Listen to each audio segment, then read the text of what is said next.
John. I'm David. And this review was brought to you in part by McDonald's. No, it wasn't. No, it really wasn't. Don't sue us. Don't sue us, please. Please don't sue us. So, today, we have my favorite model so far, which is Astraea, which is the prototype to Gundam Exia, and so on to 00. Astraea is not in 00, you have to get the manga, it's in OOP, and I think makes a couple references in OOF. Now, we have the box, we have the manual, and we have Astraea. Beautiful one. I love it. It's pretty nice. Now, we have a lot of things that come with Astraea. There's so, like, every time I went back to the runners, just looked at it when I was done with it, it's like there's always something more with this Gundam that I found.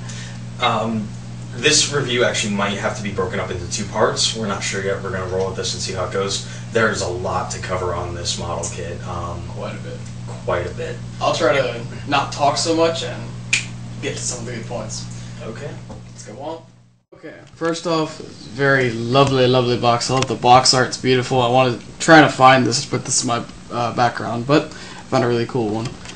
Over here, and just shows a whole bunch of posability. Shows a stand. Doesn't come with a stand. I was kind of upset about that. Sadness. Yeah, different posability options and everything, different weapons. The other side's a smaller view of the front. You get a front and back view, and then you get the same front and back view, only animated. It shows some of the weapons, shoulder pads come off. I didn't actually paint the insides because I'm not going to ever take them off, so it didn't matter to me. And yeah, that's the box. It's pretty beautiful. Moving on, we have the instruction manual. It's pretty much like every other instruction manual, minus the cover, of course, and all the internals. Full color runner guide. It's pretty amazing. It shows a whole bunch of stuff. Everything's in Japanese, but as always, really easy to follow with. Yeah, just got everything you can possibly want to go through. Still has tons of really amazing pictures. Astraea actually had two different pilots in the manga, so this actually folds out for even more. I guess I just didn't have enough to fit through there. Shows a really epic picture right here, which looks like it would come from the anime, but not in the anime. Yeah, it shows all the weapons and everything, just really beautiful. And then even more posability options of just him looking badass. So we're gonna go on to the model. Okay, here we have Astraea. Very gorgeous, very gorgeous. A lot of people keep making fun of his little bunny ears up here on his head, but I personally love them. I love the short V-fin with the long bunny ears compared to Exia's long V-fin with the short bunny ears. But head, you know, of course, with the neck fins, has quite a bit of restriction between those huge bunny ears right there. So he can't turn his head full 360. He can go up and down about that much, which isn't as much as I would like. And the head does the chicken bob, it goes back and forth, so that's nice. Over on the arms, come all the way out like here. They rotate right at the bicep. They are double jointed, so they do come up quite a bit. Which is very nice, and we'll show you why that's needed in a little bit. All the time. The arms themselves do go 360, just like a lot of them do. Hands and everything on the ball joint, so they're pretty posable. Legs, the skirts go up about that far, so you can pull the leg up and do as much of a Spartan kick as you can. We're going to refer to that kind of posability as Spartan kicks from now on, just FYI. Yeah, body movement is pretty good, goes side to side. It doesn't exactly go full 360. If you lifted it up a bit, it would, but... And just one quick note about the torso piece here. We actually just found something out about 2 minutes before we started doing the review here. If you see, there's that little... Gray zoom in piece. here. Sorry about the blurriness here. That little gray piece in there. That was actually not in the manual to build this thing, and we just discovered that that's where it goes, and it gives it that nice bit of motion that allows it to move from side to side. I'm going to continue back to the legs. Legs go up about that far. They are, double jointed to as much as they can. This knee piece gets in the way. However, it does go back and forth even more on the shin.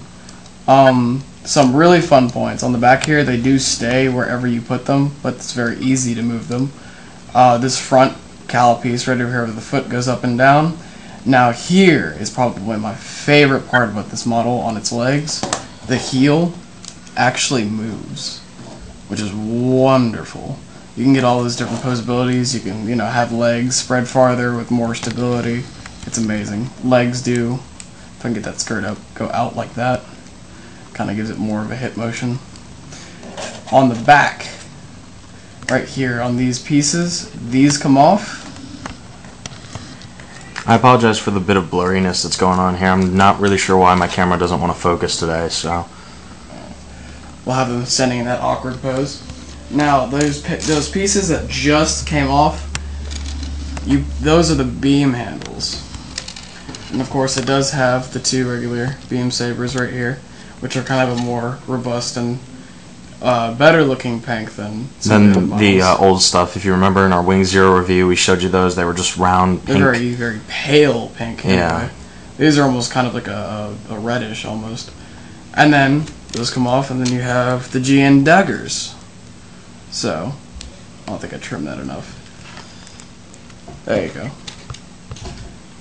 And you have GN daggers, which I don't really use because I think the beam sabers are much more epic. I don't know. I think you could get some pretty cool poses with the GN daggers, though. Probably.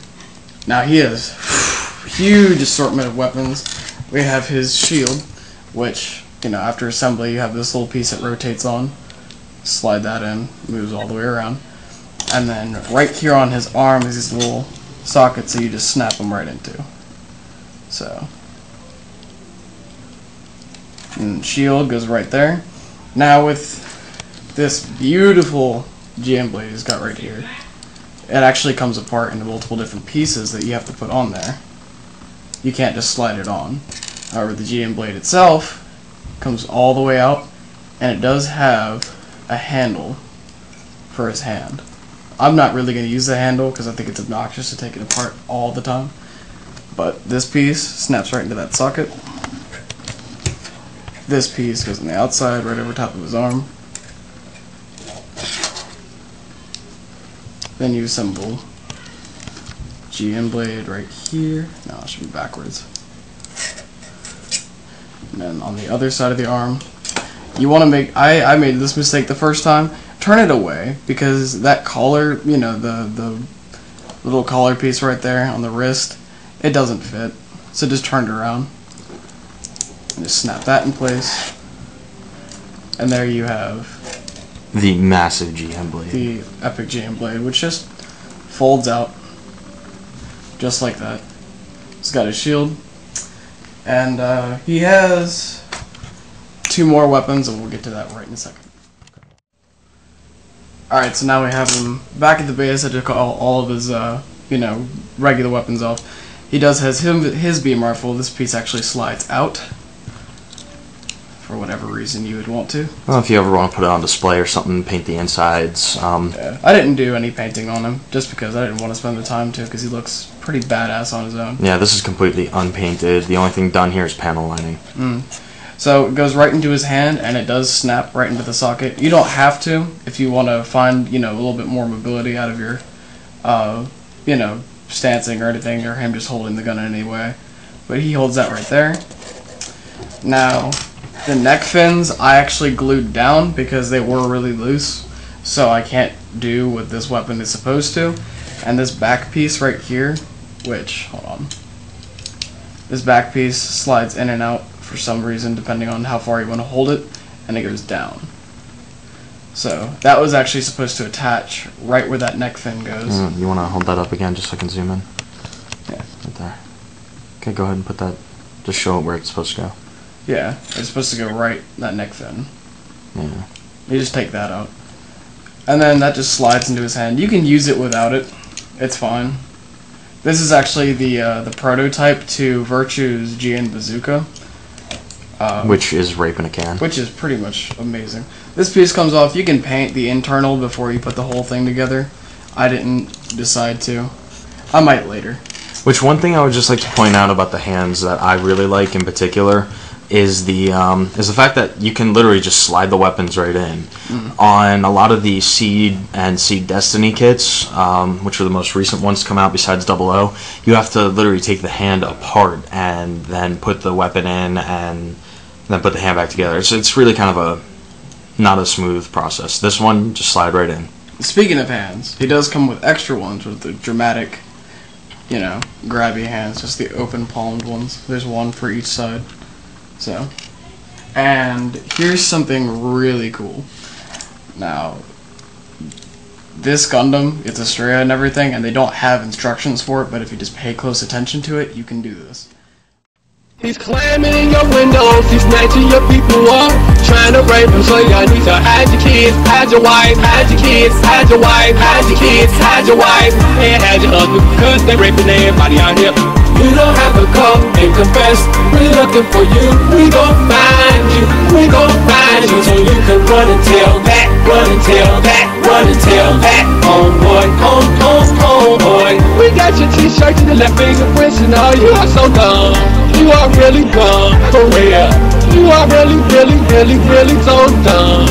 I was attacked by some idiot in the project. So dumb, so dumb, so dumb, so he's climbing your windows, he's snatching your people up, trying to rape them, so y'all need to hide your kids, hide your wife, hide your kids, hide your wife, hide your kids, hide your wife, and hide your husband, cause they raping everybody out here. You don't have to come and confess, we're looking for you, we gon' find you, we gon' find you, so you can run and tell that, run and tell that, run and tell that, homeboy, homeboy. Got 5'9", 5'10", coffee complexion, no cut like a Caesar, with some new waves in his head, clean cut, very smooth face, seeing my sister when I walk in. Okay, and now we have Exia. Man, was that painstaking. Oh, yeah. See, you guys just got to watch all that and fast forward, but that conversion actually took about 5 minutes to do, which is a little more than ridiculous. It's nothing like Virtue, but... Oh, God, Virtue. Virtue would probably be a little bit easier since all the armor pieces are really big and bulky. And they just come right off. So anyways. That's the entire conversion, minus a couple pieces. Say these little vents that are supposed to go on there, but I couldn't get them to fit. I've probably spent a half hour trying to find out how they go on, watching people's reviews. Also, these pieces, these rubber pieces. Exia's got these, you know, little shoulder to arm pieces that just go right there. Could not figure out how those went on, so I'm just gonna keep it at that. It looks pretty good anyway. So yeah. That is the conversion from Astraea to Exia, and it looks pretty insane. The only things you're going to have to do is paint those green yourself, paint the insides green yourself. They don't have a sticker for the head cam right here, and yeah, that's all the painting you really have to do, but it looks a lot better than just a solid white. So, have fun with that conversion. There's no instructions in the manual, so